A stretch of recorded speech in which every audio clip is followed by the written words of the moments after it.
Hello everyone, welcome back in মিষ্টি Prius another's mini blog. আজকে রবিবার, সকালে ঘুম থেকে উঠে গাছের ফুলগুলো তুলে নিয়ে চলে আসলাম পুজো দিতে। আর মাসি এই খেজুরের বক্সটা গোপোষণার জন্য পাঠিয়েছিল, যেটা আমি দিয়ে আজকে গোপোষণাকে পুজো দিলাম।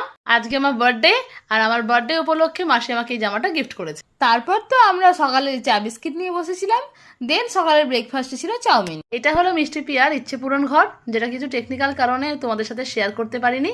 তারপর তো আমরা দুজন মিলে বসে পড়েছিলাম আজকে স্পেশাল রান্না বান্নার অ্যারেঞ্জমেন্ট করতে। দেন তো আমি এখানে কিছু জামা কাপড় গুছিয়ে রাখছিলাম। আর আজকে আমার বার্থডে উপলক্ষে বোন তো আমাকে কিছু রান্না করতেই দেয়নি, আজকে রান্না বান্না সব ওই করেছে। আজকের মেনুতে ছিল আলু ভাজা, চিকেন, জলপাই চাটনি আর শসা।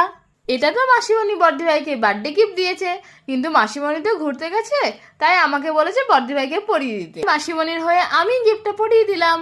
থ্যাংক ইউ মা, গিফট আমার ভীষণ পছন্দ হয়েছে। দেন তো আমরা দুজনকে খাইয়ে দিলাম।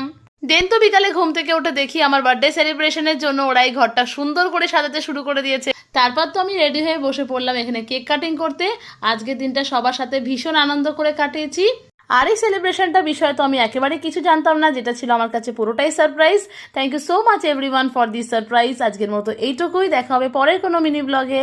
টাটা।